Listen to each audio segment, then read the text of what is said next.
Halo and welcome back teman-teman netizen atau warganet ke konten terbaru dari channel YouTube Bola Bung Binder. Dan di konten kedua hari ini saya ingin membahas tentang transfer update dari Manchester United yang akan segera mendapatkan Casemiro. Tentu ini adalah mimpi yang menjadi kenyataan bagi manajemen dari Manchester United dan juga bagi Erik ten Hag. Karena seperti yang sama-sama kita pahami bahwa MU membutuhkan seorang gelandang bertahan yang kuat di lini tengah untuk bisa mengantisipasi serangan dari para pemain tim lawan agar para pemain tim lawan itu tidak leluasa mengalirkan bola menuju ke lini pertahanan dari Manchester United. Kemungkinan besar Casemiro nanti akan bermain bersama Eriksen dan juga Bruno Fernandes di lini tengah dari Manchester United. Jadi tidak beda jauh lah perannya seperti di Real Madrid. Di Real Madrid kan dia bermain di tengah bersama Kroos dan juga Modric.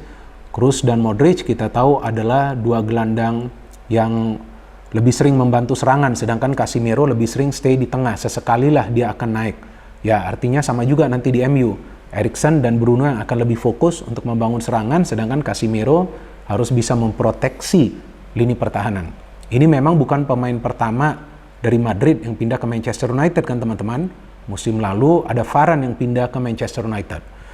Tapi saya tidak khawatir ketika Varane itu pindah ke Manchester United karena Madrid telah mendapatkan penggantinya Alaba. Namun Casemiro ini belum ada penggantinya.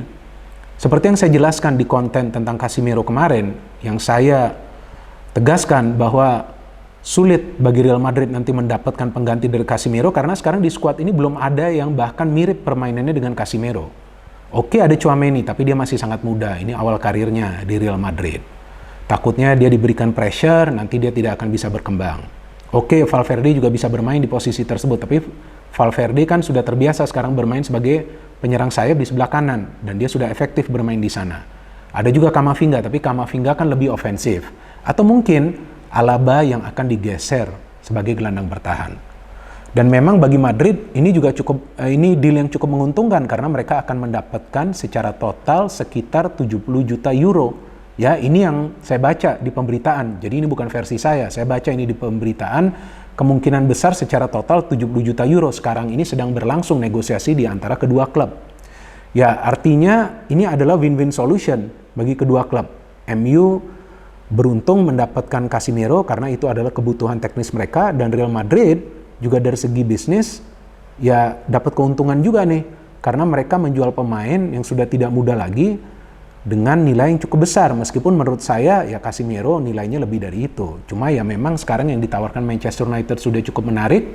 Ya akhirnya manajemen dari Real Madrid memberikan lampu hijau, dan juga Casemiro sendiri ternyata yang saya baca updated beritanya dia telah menyatakan ke Carlo Ancelotti bahwa dia ingin mendapatkan tantangan baru. Tapi kan kita tahu juga di Liga Inggris kan gak gampang ya, gak seperti di La Liga ya teman-teman ya. Dan sekarang ini kan terlihat jelas lah bahwa MU ini kan tertinggal jauh dari tim-tim lainnya yang biasa bersaing di papan atas seperti Liverpool, Manchester City, dan juga Chelsea. Tapi MU tidak punya gelandang bertahan yang kuat seperti tim-tim tersebut. Karena di Liverpool kan kita tahu ada Thiago atau juga Fabinho. Di Manchester City kita tahu ada Gundogan atau juga Rodri. Di Chelsea kita tahu ada Kante atau juga Kovacic. Tapi kan MU adanya siapa? McFred. Nah, McFred ini tampaknya sudah terlihat lah gak cocok dengan skema permainan Erik ten Hag. Jadi ya mau tidak mau nih MU harus memberikan penawaran yang menggiurkan. Yang pertama kepada manajemen Real Madrid, yang kedua kepada sang pemain. Karena yang saya baca beritanya bahwa Casemiro akan mendapatkan gaji hampir 2 kali lipat daripada yang dia dapatkan di Real Madrid saat ini. Hampir 2 kali lipat, tapi tidak 2 kali lipat. Ya itu tentu sangat menarik lah bagi seorang pemain yang sudah berusia 30 tahun. Ya meskipun ya usia ini kan hanya sebuah angka di era sepak bola modern sekarang ini ya teman-teman.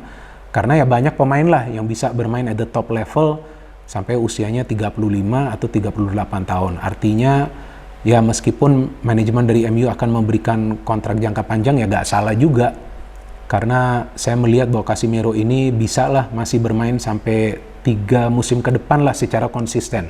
Dia adalah fighter, mentalnya juga kuat ya, dia punya mental petarung, artinya dia tidak akan mudah menyerah. Cuma pemain-pemain lain dari Manchester United juga perlu membantu dia, karena ya kita tahulah gak mungkin juga hanya dengan mendapatkan satu pemain baru tiba-tiba form dari MU ini bisa membaik, tapi semua pemain harus terlibat. Jadi kita bisa melihat nanti ada sinkronisasi peran di antar lini.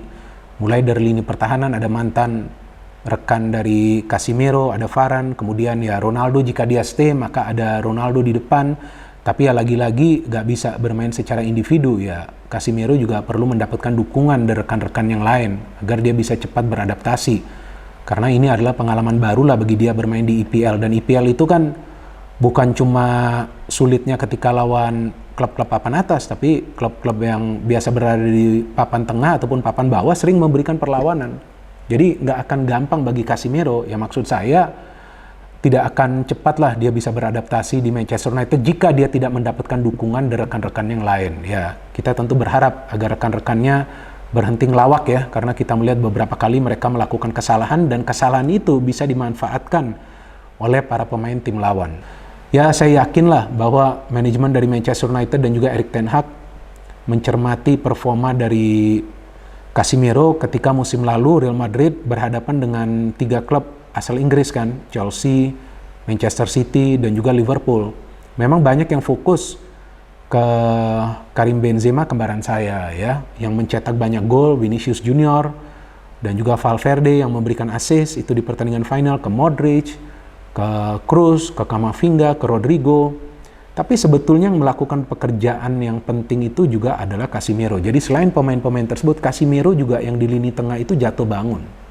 Ya karena tim-tim asal Inggris ini yang mereka lawan, Chelsea, City dan juga Liverpool itu kan memang memakai strategi pressing. Jadi tidak mudah juga itu bagi Casemiro, Kroos dan juga Modric. Tapi Casemiro ini mampu menguasai lini tengah. Karena kita bisa melihat bahwa dia tidak memberikan ruang sama sekali bagi para pemain kreatif dari lini tengah Chelsea, City atau juga Liverpool untuk berkembang. Ya jadi ya itu bisa juga menjadi pertimbangan dari manajemen MU untuk membeli Casemiro ya dengan harga yang mahal juga nih teman-teman, dan mau gak mau MU perlu memberikan penawaran yang menggiurkan karena sebelumnya kan mereka gagal mendapatkan De Jong. Kemudian Rabiot ya karena memang dia meminta gaji yang tinggi dan juga beberapa permintaan dia yang tidak masuk akal, dan akhirnya mereka mengincar Casemiro. Dan jika MU tidak memberikan penawaran yang menggiurkan, ya saya gak yakin juga sih Casemiro akan pindah ke MU. Ya memang MU masih merupakan salah satu klub besar. Saya tidak pernah mengatakan bahwa MU ini adalah klub kecil, tapi ya faktanya memang mereka sekarang sulit bersaing di papan atas kan. Sudah lama juga mereka tidak mendapatkan gelar yang prestisius. Jadi jika mereka tidak memberikan penawaran yang menggiurkan, sulit untuk bisa menarik Casemiro ke Manchester United. Jadi ketika mereka memberikan penawaran yang menarik bagi manajemen Real Madrid dan juga kontrak yang menggiurkan bagi Casemiro, kontrak jangka panjang pula, ya wajar juga sih akhirnya dia pindah ke Manchester United. Dan sebagai Madridista, saya sama sekali nggak kecewa, apalagi sedih nggak. Saya sama sekali nggak, cuman ya seperti yang tadi saya katakan ya, saya was-was. Karena ya jujur, saya khawatir nih ketika nanti Madrid apalagi bermain di Champions League lawan klub-klub yang besar, ya lini tengah ini akan terasa lah kehilangan dari Casemiro yang akan bermain di Europa League.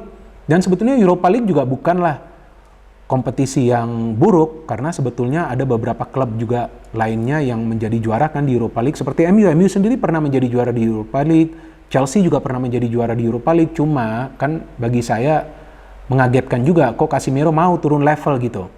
Karena kan De Jong aja nggak mau pindah ke MU karena nggak main di Champions League kan. Ya mungkin juga karena dia sudah merasa puas dengan begitu banyak gelar Champions League, sudah 5 ya. Nah mungkin dia sudah puas, jadi dia ingin tantangan baru. Ya kita lihat apakah dia bisa cepat beradaptasi atau tidak. Dan seperti yang beberapa kali telah saya katakan bahwa Erik ten Hag ini bukan pelatih yang jelek, tapi dia butuh pemain-pemain yang dia perlukan untuk menjalankan skema permainannya di atas lapangan. Selamat kepada kalian yang merupakan fans MU, kalian mendapatkan pemain yang berkualitas. Ini jauh lebih berkualitas daripada Varane. No hate, no politics, only football. Salam sepak bola.